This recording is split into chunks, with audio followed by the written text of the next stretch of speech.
Hello and welcome back to another episode of Beyond the Show, our pop-up podcast. This week I will be your host. I am Dan and I am joined by the woman with the most iconic laugh in the entertainment industry. It's the gorgeous Miss Shelley Ross. Hello, Daniel. Hello, Shelley Ross. How are you? I'm good. How are you? I'm really good. Are you ready to be interrogated by me this week? Like Piers Morgan. Oh no, pick someone better than Piers Morgan. No, but I'm like Holly Willoughby. I don't know why I can't pick someone more masculine. Yeah, it's usually a woman, isn't it? Yeah, I've done that to myself. Okay, let's start. Okay. Amy said no, but Dan said yes. And now we've got this jingly mess. Laura and Shelley, they won't admit. Secretly, they're loving it. It's a fave podcast hosted by Pop-Up. I should have done a vocal warm-up. But here we are, so get ready to know what goes on beyond the show. Beyond the show. Do, do, do, do, do, do. Beyond the show. Do, do, do, do, do, do. Beyond the show. Do, do, do, do, do, do. Beyond the show, yeah. Right, Shelley Ross. As we have been doing with everyone, let's start right back at the beginning. So talk to me about little Shelley Ross and her journey into performing. I actually love how we all have such a different step into like performing. Yeah. Mine's quite normal, I'd say, for a performer. My sister is 7 years older than me. So it was me, my mum, my sister, and she danced. So I grew up kind of at the studio. So at 2.5, they were like, just let Shelley go in. She'll be fine. She's always here anyway. So I went to my first ballet class and I thrived. Found you were in your element. I lived. To be fair, with calves like that, I'm not surprised. Still had calves as a 2.5-year-old. It's great. Yeah, I just really loved it. I loved being at the front of everything. I was small, loads of hair, big voice, loved to shout at everything. And I just, I feel like I found my calling in life. So what age was that? 2.5 I went in. Right. We would do these things called medal tests, where you would go and do a solo like twice a year on the stage. So there's so many videos at home of me performing. So and I look back now and I'm like, how did you get a 3-year-old to do a song and dance on the stage dressed like it's so Because crazy? you were born to do it. No, it's just so funny. I need to see these videos, by the way. Yeah, there's so many. My mum actually sits and rewatches it. So my mum is a huge dance mum, loves it, loves the studio, lives for it, loves doing the shows. Imagine like a PTA mum at school. Like that is my mum for the dance school, loves it. I remember one time we did a show and it was all the babies, there's like loads of babies, isn't there? And the dance school show. We were all dressed as Humpty Dumptys. So we all come on. Oh, sorry, we're just brushing straight past that. we're not going to go back and... Just eggs. Right, fine. Okay, I'll ignore it. Go on. You were dressed as Humpty Dumptys. Yeah, we all come on the stage and then I run forward past all of the Humpty Dumptys. And back in the 90s, there's these, on the stage, like stage mics to pick up the taps. Yeah. I run to the one in the middle and it's the perfect height for 4-year-old Shelley. So I sing the whole song into the mic while all the other Humpty Dumptys are behind me. And you can just hear like laughter throughout the audience. It's so funny. It's one of my You are favourite Queen things. Humpty Dumpty. Yeah. I just loved it. I loved singing and I was in loads of shows. And then when I was 10, my mum moved me to like a completely different dance school that was like really mega and really technical. And Jennifer Ellison was training there at the time. Like it was such a good school. And it really, I think it kind of knocked me a little bit. It was great overall. Like I got so much better. But they did all competitions. People were in the West End. So it's like it became more serious than the fun. Yes. Yeah. And I feel like I went through a bit of an awkward stage where I was like, I hate dancing. And I was there like 5 times a week. Like it was intense. But then I feel like because I went through an awkward phase, I didn't really have many friends because I'd transferred. And I found myself having to be like silly and goofy. And I found that's just me anyway. But that's how I ended up with friends again and made me like dance again. So when I got to 16, me and my mum were like, the grades aren't the best. Let's go down the theatre school route. And my sister had gone to Northern Ballet School. So I was like, I want to go to the Northern Ballet School. And I didn't get a scholarship. So my mum was like, you can't go there. Oh, no, Shelley. All my dancing dreams gone. Oh.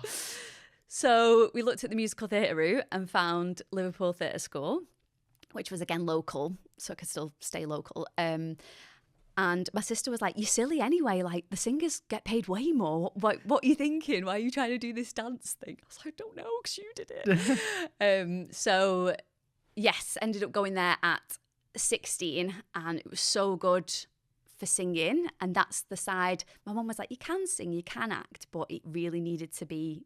So do you not thought much about singing until you were there, until that point? I did do singing, but I was at the dance school like all week, every night kind of thing. That was your thing. So yeah, it wasn't real. I did do a few singing lessons and that, and we knew that there was some voice there, but it wasn't really. And let me tell you all, there is a voice.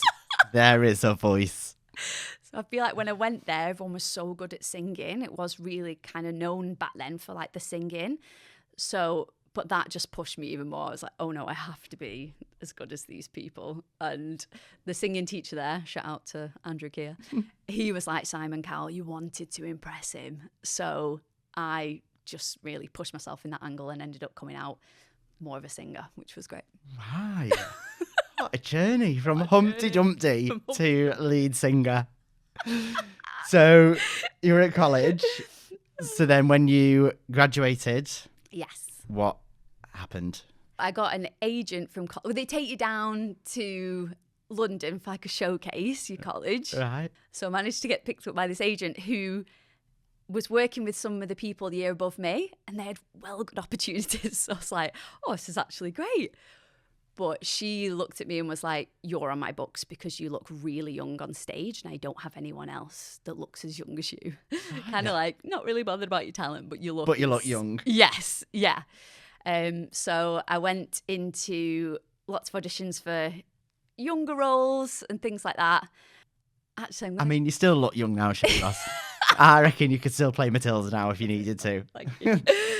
So at first it was really great because we were doing things like, is it The Mistress in Evita? And she was going to get me in for Sound of Music and things that worked for me and how I looked at the time. Yeah.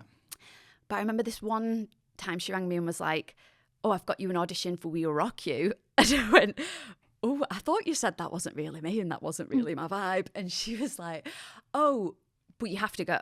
I said, oh yeah, of course I'm going to go. She was a bit scary actually, to be honest.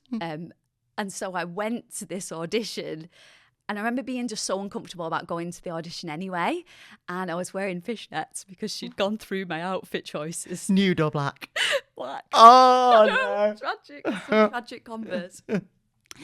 With Converse? Yeah, it was real bad. Right. And I felt uncomfortable. It's a choice. Yeah, it was terrible. And there was all these gorgeous leggy dancers there. And it was a dance con, I just thought. And it's at the Dominion Theatre. So it's on the West End stage, raked. So I was already like really uncomfortable about the situation. And then, you do it in smaller groups. And it was a big, it's like groups of like 10 to perform it. So I do the performance and it wasn't very good. And I came off and it goes silent, between you like switching teams. And I go down to like tie my shoelace in the corner of the stage. And as I get up, I banged my head so hard on one of the stage lights and it went gong. And the whole place just went, ooh, and looked at me. And you know what? One person said to me, are you all right? And I thought, I'm sick of these awful West End. What did everyone else do? Pretend they hadn't seen? Or... Looked at me and just ignored me. I thought, I can't believe there's not one person that said to me, you're all right. So it kind of been a few weeks of these big West End auditions, but they were cattle call. Like, they were through my agent, but they were big calls. And I just felt really uncomfortable. So that same week, I went to a Grey Boy audition that would P&O Australia. And it was just the nicest audition I've ever been to. Like, they were all so lovely on the panel. They were just Australians and and the way that they were so nice made me want to work for them. I was Yeah. like, I want to work for you guys because you guys seem great and you're so nice and you're so happy to be here. You're happy that we're here.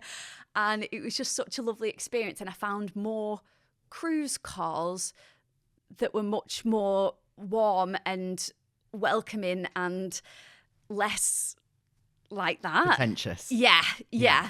So that made me feel a lot better. And I think that's why, when obviously we'll talk about our auditions, but I think that's why I put a lot into having such a nice, because I've had so many bad experiences with auditions that I know that there's some really great moments. Like I went for one with Royal, and me and this girl were left for Penny for Hairspray, and it was just two of us, and they give us all this callback stuff the day before, and we'd gone in, and the other girl, not to throw her under the bus, but she was very under-prepared and hadn't gone through the material, hadn't learnt the material, and it was very obscure stuff though, and she was basically like, I have not prepared for the other stuff, but I can do the Hairspray stuff. That didn't go down well. I can imagine. No. So at the end, they actually brought me back in the room, the panel, and were so nice. They were like, we just want to thank you so much for coming in and being so prepared for this audition. We were really happy with what you did, and it was so great. And even though it was bad news, because they said to me, at the time, we don't think you're strong enough for the other shows. So it'd be great if you went to another contract, you come back, we really want to work with you one day. And even though, it was bad news at the time, didn't get the job. But I thought, you've taken time out of your really busy day. You've flown in from America to do these calls, and you've taken the time to do that. That is so nice. And it does show that there's companies that are really nice with what they're doing. Yeah. And sometimes I think when we say, our audition, we are the company that cares and our auditions are really lovely, it's not that we're saying other companies are bad at it, because that's not what we're saying at all. And I hate that gets kind of muddled. Mm-hmm. It's more, I'm not focused on what any other company are doing with their auditions. I just know from our experiences and other people's experiences what I want it to be like, and what the feeling. We know the feeling. If we it's terrible, isn't it? Yeah. Why people audition, I've got no idea. Why we put ourselves through it. No. So you're absolutely right. Yeah. That it's not about what other companies are doing. It's about what we're doing, what you're doing. I know what I want to do with auditions. I know how I want people to feel. And I know what I want to do with Pop-Up and the company. So I'm really not focused on what anyone else is doing. Yeah, fair. So, I hate that. Sometimes that gets misconstrued. But fair. And it's a really valid point about auditions, and we will come on to that later, because, our Pop-Up auditions are a big thing. And you've had a key part to play in that. So I'm ready to delve into that later. I feel like I've really gone off on a tangent. No, you haven't. No, it was a real journey, and I'm here for it, and I'm here for it. Okay, so you started auditioning for Ships. Mm-hmm. So I assume you got Ships? Yeah, well, I actually got introduced to Ships really young, because when I was 12 or 13, my sister got a job on a cruise ship as a dancer. It was way back when, but it was for this American company that actually put on shows for loads of different cruise lines. I guess before everything went in-house. So she flew to Miami and did our rehearsals and ended up on a Costa ship. So we went out for a week-long cruise on a Costa ship to see her. I was 13, and it was the best week of my life. Honestly, imagine being 13 and the show team take you to the club till 2 a.m. The club. Because they can be in the club till 2 a.m. if they're with a passenger. They took me everywhere. It's this crazy group of Brits, Americans, Australians. So it was just the best time. I mean, I cried coming home, and the weather was terrible. I did not care. I was just having the best time, and seeing my sister live that. Even, I think my whole family, it was like my nan and granddad came and my mum, we were all like, this life that she is living is absolutely insane. Like, she's having the best time. Even the little cabins, I was like, this is so cool. Like, they decorated them all, and seeing all the shows, and the theatre was beautiful. The cruise was beautiful. Everything was just amazing. So I knew it could be a really good life, and I knew that at one point I did want to do this. My sister was always kind of like, they hire more mature singers overall, you should go down the singer-dancer route, which I tried to, but there are not many roles for singer-dancers on cruises. We do it. Ours is. But out there wasn't. So I ended up getting a job as a singer on a cruise ship. I was 19 when I auditioned and 20 when I got the job. And I thought, God, Wow. that is so young. But yeah, that was my first job out of college. Right. How long did you do ships for? 6 years. Wow. Yeah. And you say I love ships? And was the experience what you hoped it would be based on what you saw your sister live? Absolutely. Everything and more. I didn't go to uni, so it was kind of like my uni on there as well. Like, you don't realise that you party and you meet all these people from all over the world. And I was so addicted to it. The life, the shows, the casts, they're like your family. It's like your best friends. You travel the world, and it was just the best experience ever. Like, the first year was really tough. The company didn't love me as a performer, and they fired the other singer, the other female singer. So it was a little bit rough, but I had the best team and the best cast. So I do have to say that first year was one of my favourite years of my life, I'd say. Even though it was rough. Yeah, because I feel like you learn a lot and you grow thick, very thick skin after it. You do. You have to grow very thick skin Yeah. after it. So you do 6 years on ships, then you leave ships. So talk to me now, that journey from ships to, well, let's say when you found Pop-Up, when you arrived at Pop-Up. So not up to where your job is now, just arriving. Just to arrive in. Arrived. Just arrived, track 17. I think that's something that no one really talks about is the transition from ship to land. If you've been on ships for a long time, constantly, that transition is so tough. And I remember talking to other performers that had done it and were like, it's rough. You have to find your land legs, and you really do. And it's so hard to also commit. So sometimes you'll see someone leave ships like, oh, final contract. 6 months later, they're boarding another ship, and you're like, what? Because it's so easy to do that. It's so easy to be like, I'm just going to send an email and ask for another contract. You cannot. You have to commit to a rough couple of years, or you're never going to settle on land. Yeah. And when you say rough, what do you mean? Like, what's hard about it? I think just finding what you want to do and making new connections. You're literally back at like ground zero. Like, there's nothing. You don't have a job to go to or people, and you lose friends as well because you've been away for so long. So I think, and obviously having to find places to live and things, it's tough. And that life is so good and so like cushy that it is hard to leave. But I think for me, I didn't want ships to be my whole career. I loved it and it was the most amazing thing. But I did want to do other things than just ships. Like, my mum cried when I left ships. Did she? Yeah, because she was like, you live the best life. Oh. It's like, I know I do, but I was just kind of like, just wait.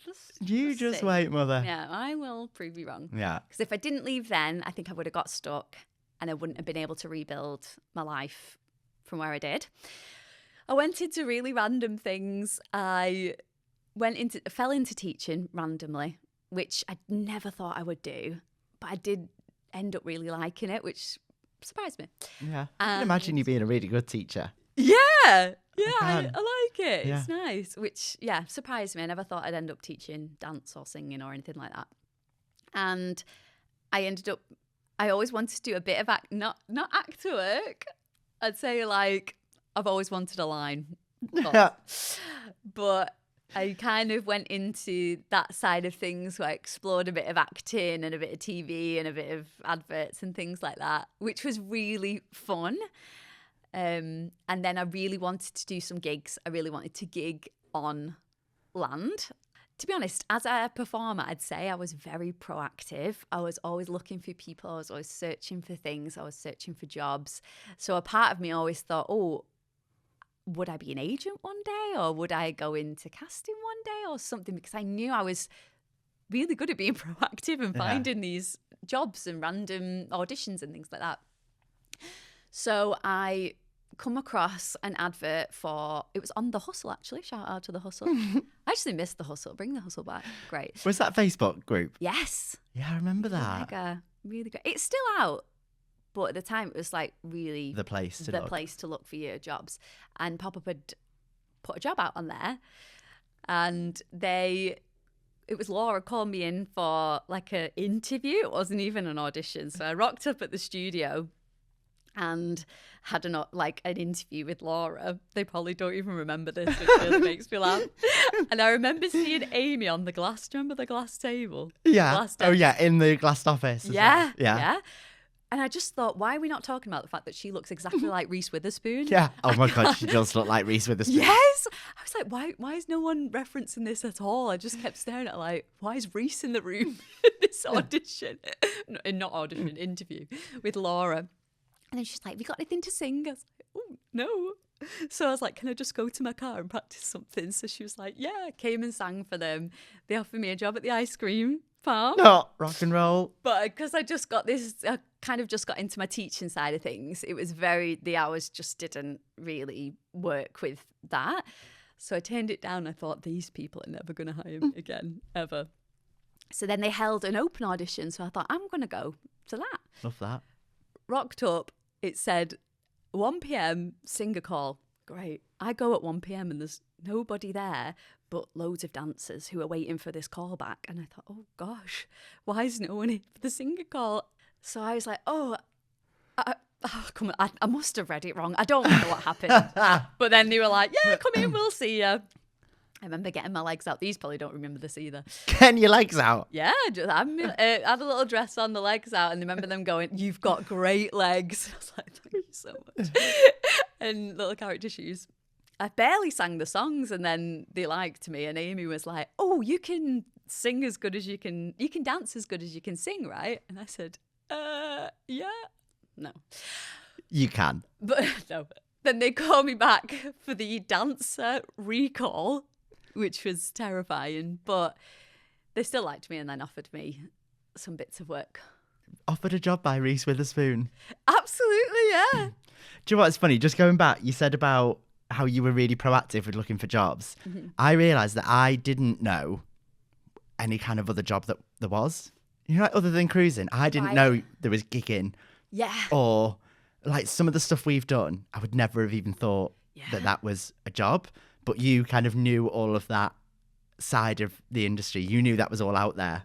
Yeah, I think from my mum being such a dance mom, that she would always, every week she'd buy the stage from when I was like 15, obviously for my sister as well. But she'd go to the local newsagents and have to pay like a subscription fee for them to get in the stage. So I feel like she was always looking for stuff. So that kind of, I think, just jolted into me. So yeah, and I feel like worked so hard like all my life to be a performer. So I never ever wanted to fail at it. I was like, no matter what, I'm going to get a job. I'm going to get an audition. I'm going to do something with this. I haven't spent all my nights performing for no reason. So yeah, I think that's another reason I was so proactive. Great. Good for you, Shelley. Go out there, grab it and get it. That's the attitude we need. Okay, so you mentioned there that you were offered the ice cream farm, which the people listening will probably be like, what is that? But it is kind of what it sounds like. So you've done, I would say, a real eclectic mix of jobs at Pop-Up before you've landed into this role as a performer. Yeah. So just talk to me about some of that. Like, what's the best gig you've done for Pop-Up, I guess? And what's the worst? Go on. I'd say when we learned when Greatest Showman was like brand new and they did a show of The Greatest Showman and I was put in it, it's like, this is mega, this is the dream. I'm going around doing Greatest Showman at some really great venues as well. Yeah. It was never a rubbish venue. It was always really great, some great hotels, some great stage, some great festival, really great opportunities. So I say those were my favourite, and that team had gotten so close and we ended up doing loads of other stuff together. So we were really good friends and that was really nice as well to like work with your friends. Yeah. One of my worst ones, I say, which I didn't think was bad until I look back. So it was a Monday at a farm, and I was Peter Pan. And there was a Tinkerbell with me, but she was 5'8" and I am 5'4". I'm wearing a heel and she's still taller than me. And I was like, What's going on? and then they're all just saying, "Are you a boy? Are you a boy?" And I sang "Come Alive" as a solo as No. Pan on a Monday afternoon. That is great. farm. This is what I mean. People don't know the stuff we've done They to get to don't. where we We've are worked today. Listen, I have to say, my favourite of yours was when we were at Gisborne Park Pop-Up Festival No. and you were dressed as the albino Yeah. from Greatest Showman. You had that big white wig on. The scientist You wig. had the full white costume. And we left you on stage to sing Tightrope as a solo, as an albino. Oh, what And a then highlight Million for me. Dreams. I loved you as the albino. It was The great. crazy scientist wig. It was great. Funny, It was. but looking back. Great memories. Yeah. Great memories. You've now worked your way into the office. You are Chief Happiness and Casting Officer Yeah. for Pop-Up. So I think before we get into the casting side of things, let's touch on the happiness part of your job, because that's not a normal job title you come across, No. Chief Happiness Officer. Yeah. So talk to me about that role. What does that include? It's a great conversation starter, my job role. Yeah. People love it. They really do. I basically look after everyone that comes into Pop-Up and make sure that they are happy. We have a happiness program and we have like a mental health counsellor. We do events for our performers and we have packages in place for the team and for performers, just to keep them happy during the contract. However, the length of time, even if it is they're doing a 1-day job and we give them Starbucks vouchers so they're nice and warm, it's an outdoor event. Something small is always just a nice touch to say we're thinking about them. And yeah, I mean, the ship team get really looked after. We send them out for shows, parties, graduations. We do massages. There's teams away. We've paid for them to go to the water park. They're going for brunch in Dubai. Really lovely things. But to me, I like the little things because I think it says that we're thinking of them and it's just nice. That's really nice. And it's really good, I think, for us to have someone who's focused on that. Yeah. Like, to make sure that it happens. Yeah. And I think it's nice. I remember obviously we've just got a ship team in now, but one of the teams, I felt like they could come to me a little bit more about sort of personal things, or if they weren't quite happy enough. And I felt like, oh, they must feel comfortable with me, which was nice as well. Yeah. Okay, so we've done the happiness side, so now we're on to casting. Ooh. So I guess you mentioned before that you were always kind of looking for jobs, but yeah, how did you come into casting? And was that something you always wanted to do? I fell into a job working for an agent as their assistant and learned all about like Spotlight and how to put people forward and what you're looking for and contracts and how much you should pay people. And I learned so much with, shout out to Lindsay. That was just like a really great job that I randomly fell into. And then I realised that, so I was just part-time for Pop-Up working in the office and I was helping out with admin bits that people couldn't fit in. I was doing contracts. I was asking performers if they're free. And it turned out that I ended up doing one Christmas more of the casting side.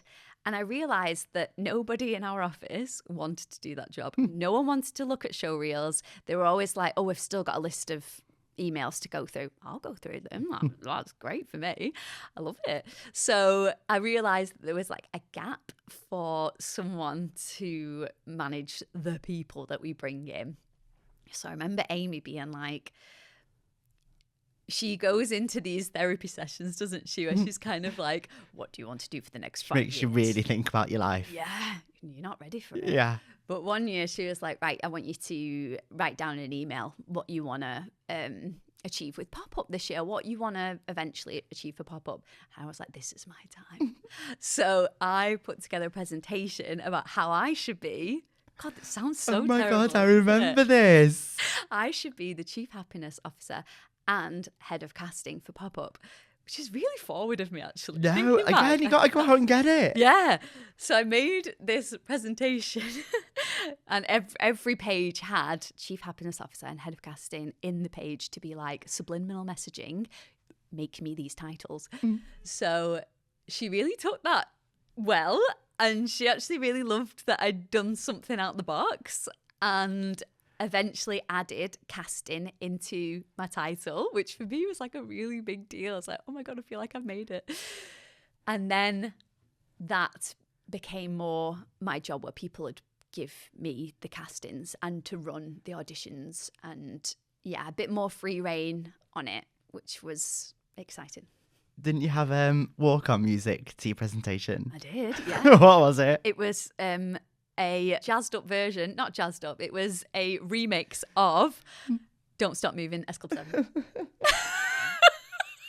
I can remember you coming in and being like, here's a presentation. I just need a minute though. Press play, ran out the room. Yeah, and then came back entrance. Absolutely. I Gotta do get love that. sampled. But that just proves that that's the attitude everyone should have, that if you want something, you should go out and get it. You need to put yourself forward. And Amy was always asking us, isn't she, what do you want to do? Yeah. Go dream big and tell me. I didn't realise that would be the approach to Amy, but it always is. Like, she just wants you to go big. And I do think now, the only thing she can say is no. Yeah. I feel like she really appreciates where you just go in and ask for what you want. Yeah, ask for things. Yeah. So we have so many different types of jobs at Pop-Up that we don't just fall into one kind of pigeonhole, which must make it really hard to cast sometimes. So what is it that you look for in performers when you're casting? Ooh, this is going to sound so cliche, and I feel like me and Dame were kind of on about it at Christmas. It's that staff quality and that extra thing, that like X factor that you literally can't describe about a performer. And it is to do with the performance and how they take on choreo and make it better than anyone else in the room. How are you doing that? How do you look like that? And the next person doesn't look like that. It's the same steps. And yeah, it's just that extra thing that you can't really express. Obviously, technique is amazing. Singing ability is amazing. But the performance for me overrides everything. Obviously, kindness is what we're always big about, kindness and supportiveness in the room. But yeah, definitely that star quality. So we touched on auditions earlier. So talk to me about the Pop-Up audition. Why? I mean, it's become famous, I'd say, now in the industry. Everyone wants to be part of the Pop-Up audition experience. But talk to me about why it's different, what you wanted to achieve from them. I just always wanted a really nice feeling. Like I said before, with that feeling of the people, it felt like they wanted to be there and they were so lovely that you wanted to work for them. And that's the feeling that I want everyone to have. And everyone has their own ways they run auditions and the way they talk to people and what they want to get out of the auditionee. But I feel like we realise that we get the best out of people when it is really relaxed and when we do have a little conversation with them, and when we get them relaxed, they will give us their best version of themselves. And it's so hard, like they come in shaking and it's awful, and immediately I just want to give them a hug and be like, it's okay, we're really sound and you're gonna have the best time. Yeah. And then a dance call, I'd say we want it to be like a class, almost like, you know, centre stage where they do the jazz class. Yeah. That's how I always want it to be, where everyone's having the best time and they're just free and everyone's cheering each other on. I just want everyone to be relaxed and just be the best. And then even if they don't get the job, I want them to leave feeling really good about themselves and feeling loads of hope, and that they've been inspired for the day and that they've had a free class or they've had a free singing class. Always want them to get something out of it. And I think that's, again, why we spend a lot of time with people in our auditions. It's never a 16 bar and go. Yeah. To the detriment of us sometimes, because we can run over a lot we can to give people the time. a lot. But I'd say everyone knows they're coming and getting something out of the audition. Okay, and you've really nailed that, because I don't know any audition we leave where we don't then get however many inbox messages or DMs saying, "Oh, I had the best day, thank you." So you've done amazing to have built this reputation for Pop-Up's auditions. And I feel like now people are excited to come. Yeah, people want to come People want and to audition. meet Shelley Ross. They don't. They do. Performers, I will know from, they'll always have a bad audition. It's natural. Throughout the years, you're going to have that one where you're mortified or you just want the ground to swallow you up. Yes. I think it would make people feel better to know that you've had a fail or you've messed up sometimes. Have you got any big audition fails? Obviously, you spoke about smacking your head on the light, which was embarrassing. Yeah, that's my most embarrassing, I'd say. I did an audition. I was sent for a singer-actor muso. Muso? And I said to the agent, I am grade 2 piano, max. And she was like, it's fine. They'll just make you do a few chords. You can still do a chord, right? Yeah, go on then. So I go in the room. I can't remember what. It was for a musical, maybe South Pacific or something. And I went in room and I sang first. And the light up of their faces, they were just like, oh, like as in, oh, great. And they're like, and over to the piano. And I was like, oh, God. And they Chopsticks. They put sheet music in front of me. And I said to the agent, you said there would be no sheet music. It'd be a few chords. It was absolutely terrible. And I saw their faces being like, that was really embarrassing and a waste of a train journey to London. That is mortifying. You just sat at the piano like...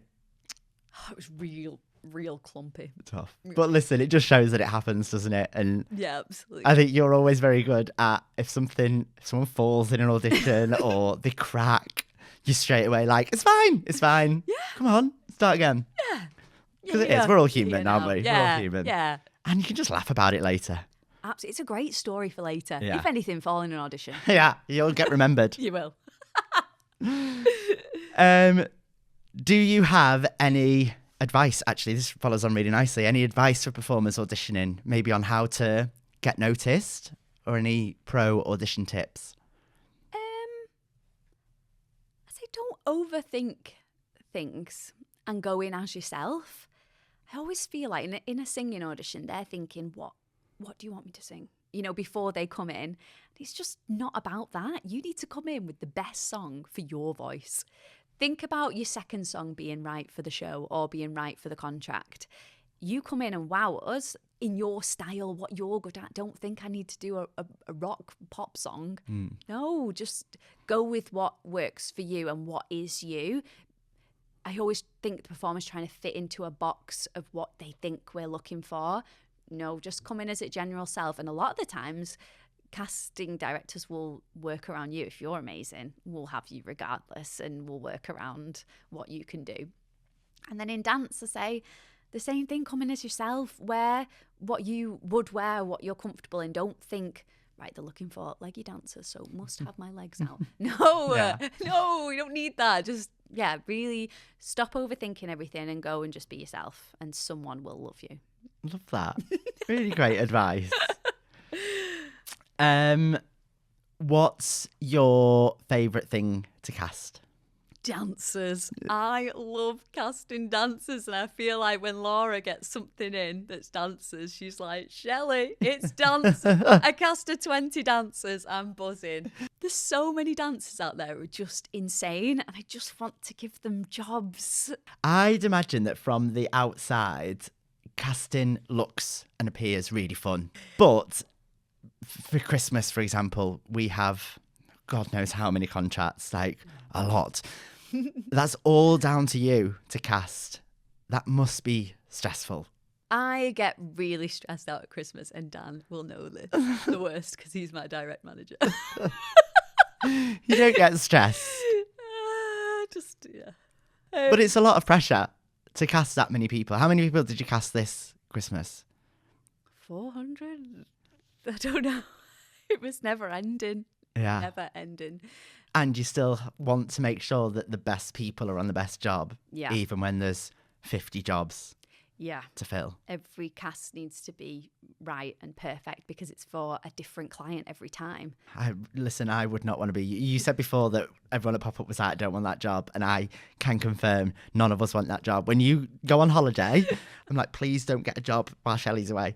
So kudos to you, because I don't know how you do it. And You really have to structure yourself. I think at Wave Awards was really tough this year because we had oh 8 yeah, jobs? talk to us about that audition, because that was something new that we did this year. Yeah, it was your idea actually, doesn't it? Was it? Yeah, to do God, I'm full of good ideas. job on the day, golden buzzer audition Yeah. for everyone.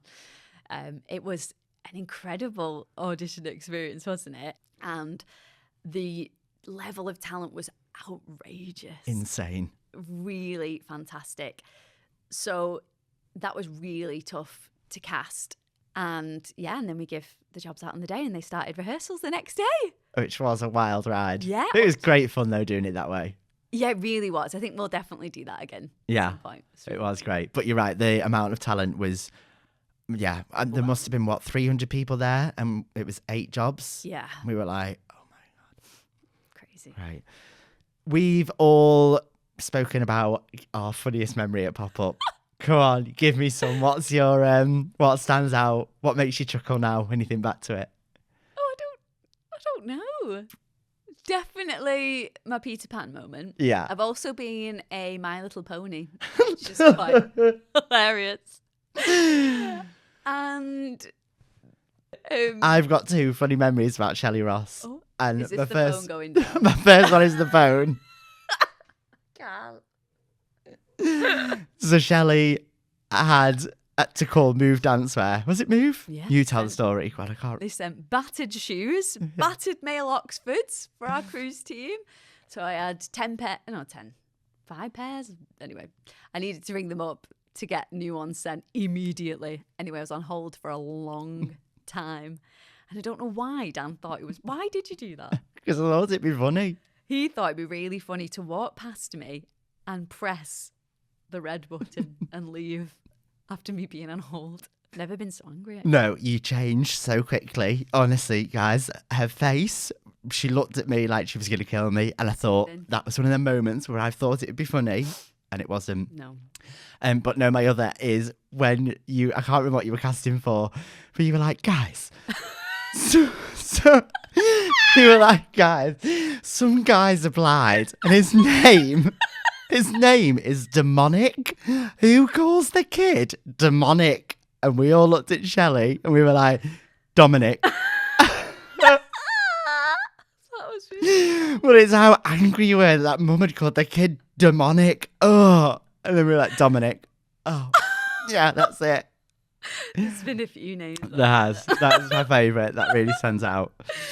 Okay, great. I really enjoyed interviewing Shelley. We are going to finish, though. I'm just going to get my phone because we've been asking for Instagram questions. Oh, of course, yeah. And we've had some through, and I've looked through, and the one I'm going to ask you is show reel and headshot tips. We had that one quite a bit, actually. A lot of people asking about show reel and headshot tips. Great.